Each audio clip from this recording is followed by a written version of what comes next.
Paris, mardi dernier, dans un palace près des Champs-Élysées. La star Angelina Jolie est là pour présenter en avant-première les premières images en 3D de Maléfique, le nouveau film des studios Disney. Elle y incarne le rôle titre, la troublante et l'impitoyable sorcière de La Belle au bois dormant. Eh bien.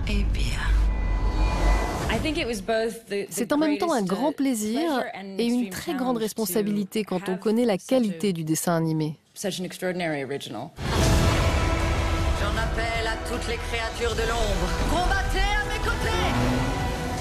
Maléfique, un film pour lequel Angelina Jolie a été payée 15 millions de dollars, ce qui confirme son statut de l'actrice la mieux payée d'Hollywood. Une star qui fait parler d'elle dans les journaux People, son histoire d'amour avec Brad Pitt, leurs 6 enfants, son passé sulfureux. Et puis, il y a l'autre Angelina Jolie, la militante politique, celle qui veut changer le monde et qui rencontre les hommes les plus influents de la planète.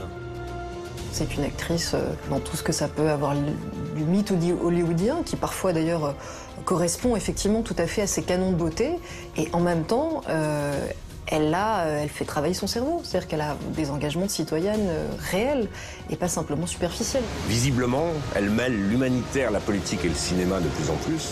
Alors comment être une star planétaire et une activiste politique sans devenir schizophrène, qui est vraiment Angelina Jolie? L'actrice elle-même aime cultiver ce mystère. Il y a un peu de moi dans chacun de mes rôles et les gens pensent me connaître à travers mes films. Mais seuls mes enfants et Brad me connaissent vraiment. Est-ce vrai? Êtes-vous maléfique? Maléfique, c'est le nouveau film événement des studios Disney au budget pharaonique de 200 millions de dollars. Le film revisite l'histoire de La Belle au bois dormant 55 ans après le dessin animé.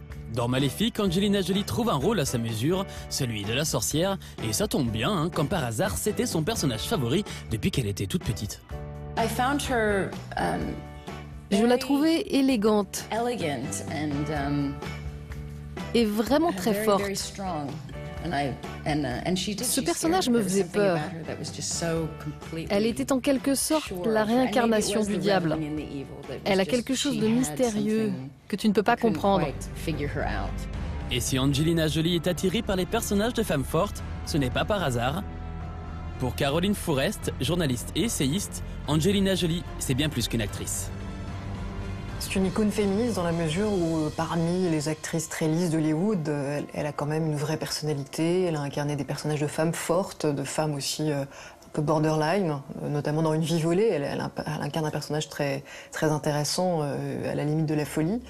Et puis ça reste une référence parce que Angelina Jolie, c'est quand même Lara Croft. Et Lara Croft, c'est l'une des premières vraies héroïnes femmes dans la lignée des super-héros. Avant Lara Croft, il y avait quoi? Il y avait Superman, il y avait Spider-Man, il y avait Batman. Enfin, il n'y avait que des man, en fait. Si, il y avait peut-être Wonder Woman, mais elle se battait avec des bracelets. Alors que Lara Croft, elle se bat avec des revolvers. Ça veut dire que quand on l'attaque, elle peut tirer. Et ça change tout. En 2001, il y a seulement 25 ans, Lara Croft va être le rôle qui va consacrer Angelina Jolie, star du box-office. Ce rôle va changer sa carrière et sa vie. Pour Lara Croft, nous sommes allés tourner au Cambodge. C'était la première fois que je comprenais certaines choses sur le monde et son histoire et cela a évidemment changé ma vie.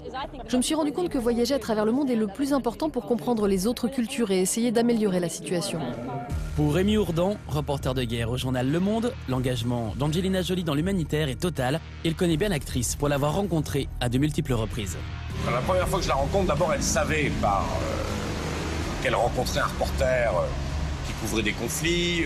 C'était pas 10 minutes de promo d'un film ou avec un défilé de critiques de cinéma. Donc on avait du temps. J'ai découvert quelqu'un qui avait autant que moi lu des rapports extrêmement volumineux, que certains pourraient qualifier d'ennuyeux, sur les mines antipersonnelles, le droit international, les enfants, qu'elle avait assisté en cachette à des procès à La Haye, qu'elle faisait des recherches elle-même dans certains pays discrètement. Donc j'ai rencontré une activiste politique extrêmement sérieuse. Une activiste politique bien loin de l'image de bimbo qui collait à la peau d'Angelina Jolie à ses débuts. C'est paradoxal, c'est finalement la fille qui avait presque le plus d'avantages physiques, c'est-à-dire c'est peut-être la fille qui avait le corps le mieux foutu, qui avait presque tout parfait, les seins, les cuisses, tout était parfait, qui va essayer de se mobiliser pour faire les choses où son physique est le moins important. Et quand il y a un an, Angelina Jolie annonce publiquement dans le New York Times avoir subi une double mastectomie, une ablation des seins pour prévenir un cancer, cette décision, en plus d'être un acte personnel, devient un acte militant. Pour une actrice qui incarne forcément dans le milieu du cinéma, par définition, la séduction, dire je fais passer ma santé avant tout et effectivement je fais une opération des seins, quitte à peut-être avoir des cicatrices pendant quelques temps, et je vous le dis en plus, quitte à toucher à ce mythe cosmétique très retouché et très parfait que peut prôner parfois l'industrie du cinéma. Là-dessus, c'est certainement encourageant pour des femmes qui doivent passer par cette opération ou qui ont besoin de le faire préventivement. Angelina Jolie est nommée ambassadrice de l'ONU pour les réfugiés en 2001 et l'actrice n'a pas vraiment choisi les dossiers les plus faciles. Elle va jusqu'à défendre notamment les victimes de violences sexuelles et à se battre contre le viol comme arme de guerre en mettant de l'argent sur la table. C'est-à-dire qu'il y a des ONG qui directement dépendent de son mécénat pour se battre sur ces questions-là. Donc ça fait d'elle une citoyenne réellement engagée et pas simplement une actrice parmi d'autres. Utiliser le cinéma pour toucher à l'essentiel, Angelina Jolie semble partager cette ambition avec son compagnon Brad Pitt. Au-delà du glamour de leur couple, les deux acteurs savent alterner grosses machines au box-office et films plus confidentiels. Je pense que Angelina Jolie et Brad Pitt ont un peu la même vision du cinéma. C'est-à-dire qu'ils ont compris très tôt qu'il fallait faire des films très bankable, qui rapportent beaucoup d'argent, qui vont asseoir leur notoriété et faire connaître partout sur la planète. Et c'est cet argent-là qui va leur permettre de financer des projets très personnels, du cinéma militant, du cinéma engagé, vraiment soutenir ce qu'ils veulent vraiment défendre. Et le plus grand rêve d'Angelina Jolie, devenir une réalisatrice reconnue. Il y a 2 ans, elle surprend tout le monde en s'attaquant pour son premier film à un sujet très éloigné d'Hollywood, la guerre en ex-Yougoslavie. Au pays du sang et du miel connaît un succès d'estime et Angelina Jolie n'oubliera jamais l'émotion suscitée par la projection de son film à Sarajevo. Je sais que tout ça vous ramène à des souvenirs douloureux et je sais que c'est difficile à regarder. Mais j'espère aussi qu'il ne vous rappelle pas seulement que vous avez souffert, mais également que vous avez survécu. Et Angelina Jolie, la réalisatrice, s'est déjà attelée à son second film. Le 21 janvier prochain sortira Unbroken, un film qui retrace le destin incroyable de Louis Zamperini, un ancien athlète olympique capturé et torturé par les Japonais pendant la dernière guerre. Un sujet difficile et ambitieux qui lui tient énormément à cœur. Le dernier film que j'ai réalisé est sur la Seconde Guerre mondiale. J'ai toujours voulu explorer les conséquences de cette guerre sur les relations internationales. En tant qu'actrice, je n'ai pas pu jouer un soldat de la Seconde Guerre, mais en tant que réalisatrice, j'ai pu en réaliser un.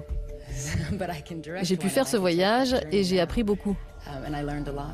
Un film bien loin de l'univers de Maléfique, mais qui prouve une chose, Angelina Jolie n'est jamais là où on l'attend.